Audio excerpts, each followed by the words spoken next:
நம்முடைய ஆண்டவராகிய இயேசு கிறிஸ்துவின் கிருபையும் இரக்கமும் சமாதானமும் நம்மோடு கூட இருப்பதாக. இந்த நாளிலும் நம்முடைய தியானத்திற்காக சங்கீதம் 115:16 வாசிக்கிறேன். வானங்கள் கர்த்தருடையவைகள், பூமியையோ மனுபுத்திரருக்கு கொடுத்தார்.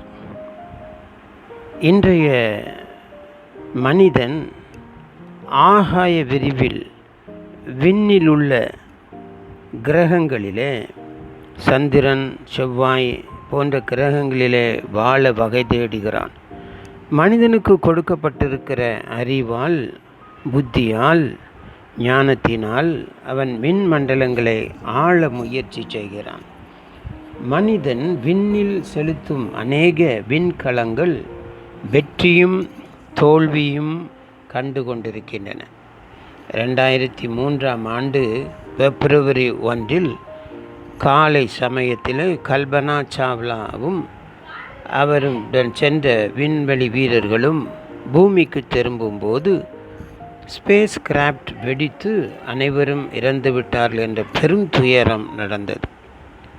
இந்த ஆண்டு ஜூன் 5 விண்வெளி பயணம் மேற்கொண்ட சுனிதா வில்லியம், வில்மோர் என்பவர்கள் சென்ற போயிங் ஸ்டார் லைனர் நாசாவின் விண்கலத்தில் ஏற்பட்ட தொழில்நுட்ப கோளாறுகளினால் பூமிக்கு திரும்ப முடியாமல் இன்றும் அவதிப்பட்டு கொண்டிருக்கிறார்கள். உலகின் சூப்பர் பவருக்கான போட்டியிலே உலகம் உயிர்களை பலி கொடுக்க தயாராகிவிட்டன.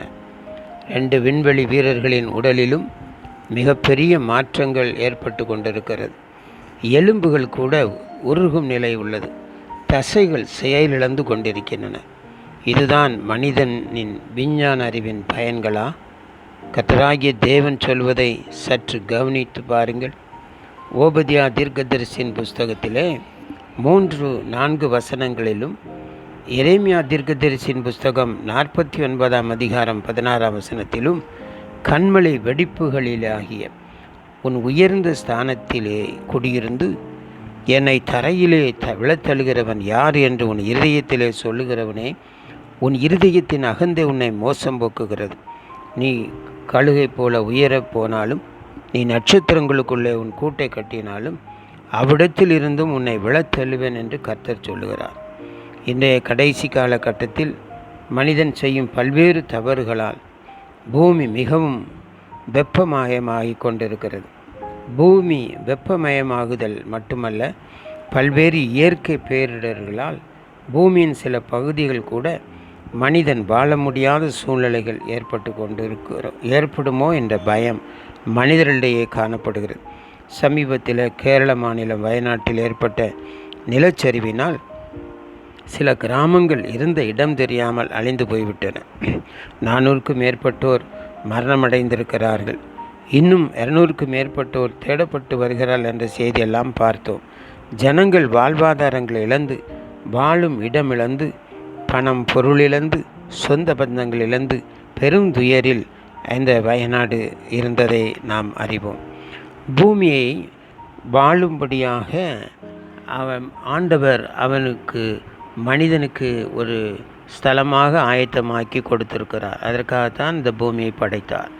இந்த பூமியிலே இவ்வாறு பல்வேறு மாற்றங்கள் அடிக்கடி உலகெங்கும் நடந்து கொண்டிருக்கின்றன.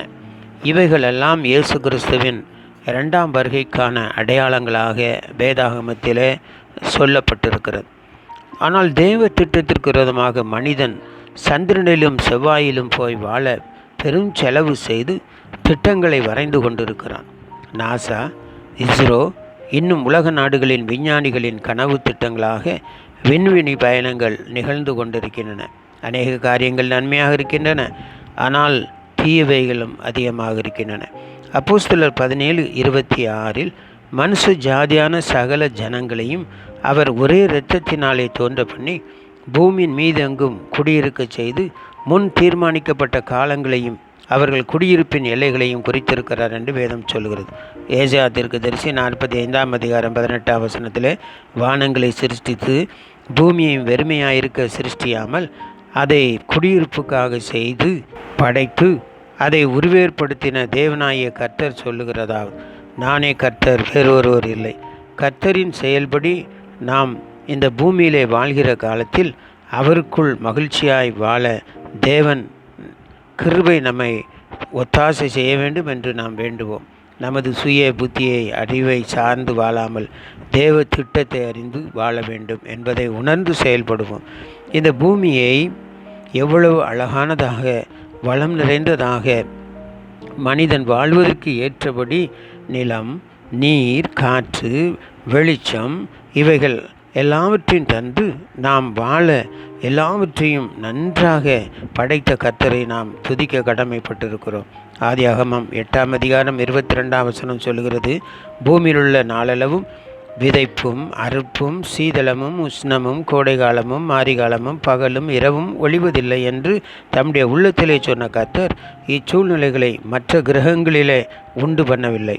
எழில் கொஞ்சும் இயற்கை காட்சிகள், மலைகள், உயர்ந்த சிகரங்களின் எழில் காட்சிகள், நீரோடைகள், நீரூற்றுகள், நீர்வீழ்ச்சிகள், வானத்திலுள்ள சந்திரனிலும் செவ்வாய்களிலும் எவைகளிலும் அவைகள் இல்லை. இந்த பூமியை அழகாய் படைத்த கர்த்தரை, அதை நமக்கு தந்த தேவனை நாம் துதிப்போம், அவரை மகிமைப்படுத்துவோம். வானங்கள் கர்த்தருடையவைகள், பூமியையோ மனுபுத்திரருக்கு கொடுத்தார். ஆமேன். அல்லேலூயா.